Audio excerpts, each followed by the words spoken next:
أحيا ربيع القلب شهر المولد كل الأنام بذكر مولد أحمد.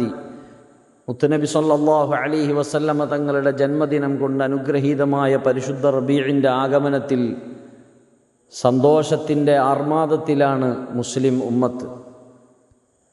വേവലാതിയും വേദനയും നിറഞ്ഞ ജീവിതം ഒരിറ്റ് ആശ്വാസം കണ്ടെത്തണമെങ്കിൽ മുത്തുനബി സല്ലല്ലാഹു അലൈഹി വസല്ലമ തങ്ങളെ കേൾക്കലാണ്, അറിയലാണ് അതിൻ്റെ ഏറ്റവും വലിയ മാർഗം.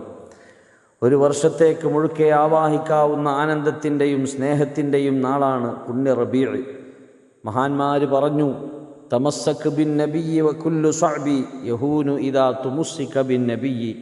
ഏതു പ്രതിസന്ധികളും ഉരുകിയൊലിച്ച് ഇല്ലാതെയായി പോകും നബി സല്ലല്ലാഹു അലൈഹി വസല്ലമ തങ്ങളെ മുറുകെ പിടിച്ചാൽ. സ്വലാത്തുകൾ കൊണ്ടും ധാരാളം പ്രവാചക പ്രകീർത്തനങ്ങൾ കൊണ്ടും ധന്യമാക്കാൻ ഈ പരിശുദ്ധ റബീഇൽ നമുക്ക് സാധിക്കട്ടെ.